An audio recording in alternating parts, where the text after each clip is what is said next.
신명기 2장. 우리가 방향을 돌려 여호와께서 내게 명령하신 대로 홍해길로 광야에 들어가서 여러 날 동안 세일산에 두루 다녔더니 여호와께서 내게 말씀하여 이르시되 너희가 이 산을 두루 다닌 지 오래니 돌이켜 북으로 나아가라. 너는 또 백성에게 명령하여 이르기를 너희는 세일에 거주하는 너희 동족 에서의 자손이 사는 지역으로 지날진대 그들이 너희를 두려워하리니 너희는 스스로 깊이 삼가고 그들과 다투지 말라. 그들의 땅은 한 발자국도 너희에게 주지 아니하리니 이는 내가 세일산을 에서에게 기업으로 주었음이라. 너희는 돈으로 그들에게서 양식을 사서 먹고 돈으로 그들에게서 물을 사서 마시라. 내 하나님 여호와께서 네가 하는 모든 일에 네게 복을 주시고 네가 이 큰 광야에 두루 다님을 알고 네 하나님 여호와께서 이 40년 동안을 너와 함께 하셨으므로 네게 부족함이 없었느니라 하시기로 우리가 세일산에 거주하는 우리 동족 에서의 자손을 떠나서 아라바를 지나며 엘랏과 에시온 게벨 곁으로 지나 행진하고 돌이켜 모압 광야 길로 지날 때에 여호와께서 내게 이르시되 모압을 괴롭히지 말라. 그와 싸우지도 말라. 그 땅을 내가 네게 기업으로 주지 아니하리니 이는 내가 롯 자손에게 아르를 기업으로 주었음이라. 이전에는 에밈 사람이 거기 거주하였는데 아낙 족속같이 강하고 많이 키가 크므로 그들을 아낙 족속과 같이 르바임이라 불렀으나 모압 사람은 그들을 에밈이라 불렀으며 호리 사람도 세일에 거주하였는데 에서의 자손이 그들을 멸하고 그 땅에 거주하였으니 이스라엘이 여호와께서 주신 기업의 땅에서 행한 것과 같았느니라. 이제 너희는 일어나서 세렛 시내를 건너가라 하시기로 우리가 세렛 시내를 건넜으니 가데스 바네아에서 떠나 세렛 시내를 건너기까지 38년 동안이라. 이때에는 그 시대의 모든 군인들이 여호와께서 그들에게 맹세하신 대로 진영 중에서 다 멸망하였나니 여호와께서 손으로 그들을 치사 진영 중에서 멸하신 고로 마침내는 다 멸망되었느니라. 모든 군인이 사망하여 백성 중에서 멸망한 후에 여호와께서 내게 말씀하여 이르시되 네가 오늘 모압 변경 아르를 지나리니 암몬 족속에게 가까이 이르거든 그들을 괴롭히지 말고 그들과 다투지도 말라. 암몬 족속의 땅은 내가 네게 기업으로 주지 아니하리니 이는 내가 그것을 롯 자손에게 기업으로 주었음이라. 이곳도 르바임의 땅이라 하였나니 전에 르바임이 거기 거주하였으며 암몬 족속은 그들을 삼순밈이라 일컬었으며 그 백성은 아낙 족속과 같이 강하고 많고 키가 컸으나 여호와께서 암몬 족속 앞에서 그들을 멸하셨으므로 암몬 족속이 대신하여 그 땅에 거주하였으니 마치 세일에 거주한 에서 자손 앞에 호리 사람을 멸하심과 같으니 그들이 호리 사람을 쫓아내고 대신하여 오늘까지 거기에 거주하였으며 또 갑돌에서 나온 갑돌 사람이 가사까지 각 촌에 거주하는 아위 사람을 멸하고 그들을 대신하여 거기에 거주하였느니라. 너희는 일어나 행진하여 아르논 골짜기를 건너라. 내가 헤스본 왕 아모리 사람 시온과 그의 땅을 네 손에 넘겼은즉 이제 더불어 싸워서 그 땅을 차지하라. 오늘부터 내가 천하 만민이 너를 무서워하며 너를 두려워하게 하리니 그들이 내 명성을 듣고 떨며 너로 말미암아 근심하리라 하셨느니라. 내가 그 대목 광야에서 헤스본 왕 시온에게 사자를 보내어 평화의 말로 이르기를 나를 네 땅으로 통과하게 하라. 내가 큰 길로만 행하고 좌로나 우로나 치우치지 아니하리라. 너는 돈을 받고 양식을 팔아 내가 먹게 하고 돈을 받고 물을 주어 내가 마시게 하라. 나는 걸어서 지날 뿐인즉 세일에 거주하는 에서 자손과 아르에 거주하는 모압 사람이 내게 행한 것 같이 하라.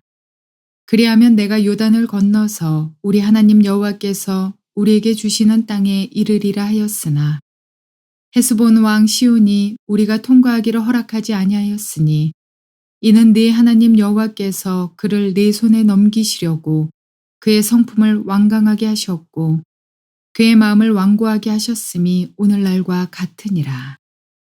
그때에 여호와께서 내게 이르시되 내가 이제 시온과 그 땅을 내게 넘기노니 너는 이제부터 그의 땅을 차지하여 기업으로 삼으라 하시더니 시온이 그의 모든 백성을 거느리고 나와서 우리를 대적하여 야하스에서 싸울 때에 우리 하나님 여호와께서 그를 우리에게 넘기심에 우리가 그와 그의 아들들과 그의 모든 백성을 쳤고 그때에 우리가 그의 모든 성읍을 점령하고 그의 각 성읍을 그 남녀와 유아와 함께 하나도 남기지 아니하고 진멸하였고 다만 그 가축과 성읍에서 탈취한 것은 우리의 소유로 삼았으며 우리 하나님 여호와께서 그 모든 땅을 우리에게 넘겨주심으로 아르논 골짜기 가장자리에 있는 아로엘과 골짜기 가운데에 있는 성읍으로부터 길르앗까지 우리가 모든 높은 성읍을 점령하지 못한 것이 하나도 없었으나 오직 암몬 족속의 땅 야복 강가와 산지에 있는 성읍들과 우리 하나님 여호와께서 우리가 가기를 금하신 모든 곳은 네가 가까이 하지 못하였느니라. 자, 오늘은 신명기 2장 말씀을 통해서 하나님께서 오늘날 여러분과 저에게 주시는 계시적인 음성을 들어볼 수 있기를 바랍니다. 지난 1장에서 제가 설명드린 것처럼 1장부터 4장까지 좀 더 엄밀히 말하면 1장부터 3장까지는 출애굽한 이스라엘 백성들이 시내산을 거쳐서 광야를 거쳐서 모압 평지까지 어떻게 도달했는지의 여정을 회상하면서 출애굽 2세대를 가르치고 있습니다. 1, 2, 3장의 핵심적인 제목은 우리가 후세대에게 뭘 가르칠 수 있을까라는 제목으로 삼은 것을 기억하시죠. 우리는 도대체 후세대에게 뭘 남길 수 있을까요? 우리의 이론, 우리의 전통, 우리의 관념 이런 것을 전할 수는 없습니다. 지금 세대와 다음 세대는 철저히 다르기 때문입니다. 그런데 우리의 인생의 과거의 경험은 미래에도 반복되는 경향이 있습니다. 쉽게 이야기해서 역사를 통해서 배울 수 있다는 것이죠. 그래서 우리가 우리 후세대를 가르칠 때 가장 중요한 가르침의 교재가 무엇인가 하니 지난날의 우리의 삶의 역사라는 것을 우리는 인식할 필요가 있습니다. 그래서 모세는 모압 평지에서 가나안 땅에 들어가기 위해 준비하고 있는 출애굽 2세대들에게 과거의 역사를 통해서 그들에게 뭔가를 가르치기 원했던 것입니다. 우리 1장에서는 우리 후세들에게 뭘 가르칠까요 할 때 하나님이 가나안 땅을 약속으로 주셨다. 이것이 우리의 부르심이었다 하는 걸 가르쳤고, 두 번째로 하나님이 이것을 위해서 필요한 모든 행정 조직과 군사 조직을 예비해 주셨다 배웠고, 세 번째로 그런데 우리가 그 하나님의 약속의 말씀을 불순종하고 불신했기 때문에 결국 우리는 가나안 땅에 들어가지 못하고 하나님의 심판을 받아 1세대는 광야에서 40년 동안 방황하다가 죽고 말게 되었다. 여기서 중요한 교훈을 우리는 후세대에게 가르칠 수 있다고 했습니다. 우리의 삶은 하나님의 언약, 하나님의 약속, 그것을 우리의 부르심으로 삼고 살아가는 것이 되어져야 한다. 세상 사람들처럼 이 세상에서 잘 살고 출세하고 평안하고 이런 것만을 위해서 사는 것이 아니라 우리의 진정한 라이프 골, 우리의 인생의 최종 목적지, 그것은 바로 하나님의 부르심을 성취하는 것이다 하는 것을 배웠습니다. 그것을 위해서 우리가 모든 것을 하는 것이 아니라 하나님이 사실은 다 준비해 놓으셨다는 것을 배웠고, 그런데 우리가 하나님의 약속의 말씀에 부르심에 불신하고 불순종했기 때문에 결국 축복의 땅으로 들어가지 못한 것이다. 우리의 자녀 세대들에게 이것을 가르쳐야 한다 하는 것을 말씀드렸습니다. 오늘 2장에서는요. 1장에서는 출애굽에서 시내산에 도달하고 가데스 바네아의 정탐꾼을 보내는 그 여정까지의 이야기를 우리에게 들려주었죠. 애굽에서 시내산까지 오는데 50일 오순절, 그 다음에 시내산에서 약 열흘 정도 모자라는 1년을 머무르고 그리고 열 하루길을 거쳐서 가데스 바네아에 갔으니까 가데스 바네아에 도착했을 때 이미 오순절이 되었다는 것도 말씀을 드렸습니다. 겨우 1년 한 2개월 정도 만에 그들은 지금 가나안 땅에 들어갈 수 있는 길목에 서게 된 거예요. 여기에서 불순종 때문에 1세대는 들어가지 못하고 죽고 말았습니다. 이제 2세대는 모압 평지에서 가나안 땅에 들어가는 직전에 있습니다. 동일한 상황에 처해 있습니다. 오늘 2장에서는 그러면 무엇을 말하고 있을까요? 바로 가데스 바네아에서 오른쪽으로 가서 에돔 땅을 지나가서 에돔에서 모압, 모압에서 암몬, 암몬에서 아모리 족속. 잘 들으세요. 갈릴리 호수가 있고 요단강이 흘러내리고 그리고 사해바다가 있고 사해바다 밑에 쪽으로 이 왼쪽에 가데스 바네아가 있고 이 사해바다 남단을 거쳐 가지고 에돔 땅을 거쳐서 그다음에 모압 땅을 거쳐서 그다음에 암몬 땅을 거쳐서 아모리 땅까지 올라가서 점령하는 과정을 오늘 본문은 설명하고 있습니다. 그런데 오늘 이 본문을 통해서 왜 제가 제목을 말씀대로 순종하면 됩니다 라고 삼은지 이유를 지금 설명해 드리려고 합니다. 우리의 후세대들이 우리 인생에서 참으로 고통스럽고 광야와 같고 원수를 만나게 되고 어려움을 닥치게 될 때 우리가 하나님의 약속하신 그 축복을 누림받을 수 있는 가장 중요한 원칙은 말씀하시는 것을 듣고 그대로 순종하면 된다는 것이죠. 왜 그렇게 말하느냐? 오늘 본문에 보면 네 민족이 나옵니다. 에돔, 모압, 암몬 그리고 아모리 족속인 헤스본 왕 시온에 대한 이야기가 나옵니다. 그런데 그들과 만나서 지금 맞부딪히지는 상황이 벌어졌습니다. 그들이 과연 우리를 통과하게 할 것인가 아니면 그들이 거절할 것인가 그들이 전쟁을 청해 올 것인가 두려움 가운데 있죠.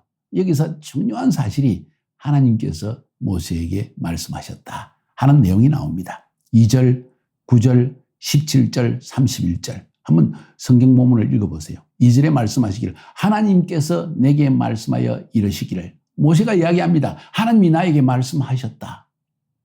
먼저 에돔에 대해서 이렇게 하라. 9절에서는 하나님께서 내게 말씀하여 이르시기를 모압에 대해서 이렇게 하라. 17절에서는 하나님께서 내게 말씀하시기를 암몬에 대해서는 이렇게 하라. 31절에서는 헤스본 왕 시온에 대해서는 이렇게 하라 하고 하나님이 네 번에 걸쳐서 말씀하셨다는 것이죠. 이것이 굉장히 중요합니다. 우리 인생에서. 우리 인생의 여정에서 성공, 형통, 그리고 평안 이것이 있기 위해서 매우 중요한 요소는 하나님이 먼저 말씀하신다는 것이고 그 말씀에 순종했기 때문에 그들은 모압 땅까지 가게 되었다는 것을 성경은 말하고 있는 거예요. 사실은 먼저 이 에돔 땅을 지나갈 때 에돔 왕이 거절하고 마음 상하고 돌아가게 되고 뭐 여러 가지 상황들이 민수기에 설명되어졌죠. 모압에 대해서도 자세하게 이야기하고 암몬에 대해서 이야기하고 헤스본 왕 시온에 대해서도 이야기를 하고 있습니다. 자세한 이야기를 다 생략하고 모세는 딱 이렇게 이야기합니다. 하나님께서 내게 말씀하시기를 첫 번째 에돔에 대해서 2절에 너희가 이 산을 두루 다닌 지 오래니 돌이켜 북으로 나아가라 하면서 에돔과는 싸움을 하지 마라 하는 이야기를 했다는 거예요. 그 다음 또 9절에 가보니까 모압에 대해서 말씀하시기를 모압을 괴롭게 하지 마라. 그와 싸우지도 마라. 그 땅을 내가 네게 기업으로 주지 아니하리니 이는 내가 롯 자손에게 아르를 기업으로 주었습니다. 그 땅은 롯 후손에게 준 것이다. 여러분 아시죠? 모압과 암몬은 롯의 두 딸이 낳은 자손들이라고. 자, 하나님이 말씀하셨다는 거죠. 그 다음에 19절에 보니까 암몬 족속에게 가까이 이르거든 그들을 괴롭히지 말고 그들과 다투지도 말라. 암몬 족속의 땅은 내가 네게 기업으로 주지 아니하리니 이는 내가 그것을 롯 자손에게 기업으로 주었습니다. 다시 말해서 하나님께서 명백하게 말씀하시더라는 거죠. 뭘 말씀하셨습니까? 에돔은 에서의 후손이다. 야곱의 형제이다. 이 땅은 그들에게 준 땅이다. 너희들이 싸우지 마라. 모압과 암몬은 바로 너희 친척인 롯의 후손이다. 그리고 그들에게 이 땅을 내가 기업으로 주었기 때문에 너희들이 그 땅을 빼앗아서 너희들의 기업으로 삼아서는 안 된다. 하나님이 명백하게 말씀하시더라는 거예요.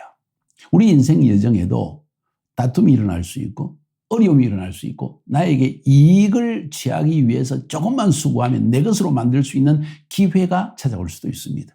그런데 하나님이 말씀하시기를 그렇게 하지 마라 했을 때 순종하면 하나님이 우리에게 복을 주신다는 이야기죠. 우리 신앙 우세들에게 이것을 반드시 가르쳐야 됩니다. 신앙 우세들은 자기의 유익을 위해서 자기의 축복을 위해서 자기에게 뭔가 형통과 축복의 기회가 된다면 무엇인지 할 수 있는 준비가 되어 있습니다. 왜냐하면 세상 사람이 그렇게 살아가고 있으니까. 조금만 타협하면 엄청난 불을 거머쥘 수도 있고 조금만 타협하면 내가 편하게 살 수도 있는 기회가 있다는 것이죠. 그런데 기도하면 하나님께서 그렇게 하지 마라 하고 말씀하실 때가 있다는 거예요. 그 말씀에 순종만 하면 하나님의 부르심은 성취되어집니다. 이게 우리의 삶에서 가장 원칙이 되어집니다. 마지막에 2장 24절부터 3장 11절까지에는 헤스본 왕 시온과 바산 왕 옥을 점령하는 그 과정을 설명하고 있습니다.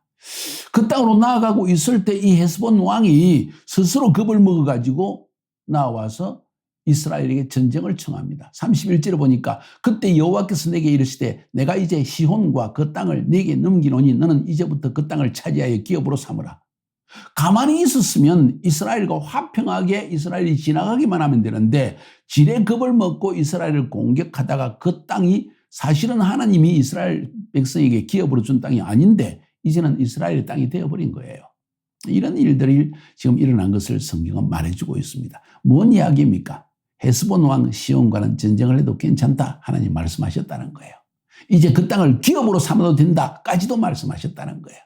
여기서 배우는 중요한 교훈이 이 장 전체에서 배우는 중요한 교훈이 뭔가 하니 지금 에돔, 모압, 암몬 그리고 아모리족 속인 헤스본 왕 시온까지 점령하는 과정을 설명하고 있는데 이 에돔과 모압과 암몬은 점령하지 마라. 싸우지도 말라. 만약 다투거든 그들을 지나가라. 혹시 그들 땅을 지나가게 되면 돈을 주고 물을 사고 돈을 주고 음식을 사라. 하나님이 분명한 이 방향성을 주셨다는 거예요. 여러분이 인생을 살아갈 때도 여러분이 하나님이 주신 부르심을 향해 달려갈 때에도 하나님이 분명하게 그 가는 여정 속에 만나는 사람들과 민족들 또 닥치게 되는 일들을 미리 알고 우리에게 말씀해 주신다는 거죠. 우리가 주님 앞에 나가서 기도하기만 하면 하나님의 음성을 주신다는 거예요. 그리고 그 음성에 순종하면 하나님의 약속은 우리 삶 가운데 성취된다는 것이죠. 문제는 우리가 주님의 이름으로 부르심을 향해 달려간다고 하면서 하나님의 음성을 무시한 채 우리의 이익을 따라서 세상 사람들이 행하는 이론과 방법과 습관대로 우리도 행하기 때문에 실패가 찾아온다는 거지.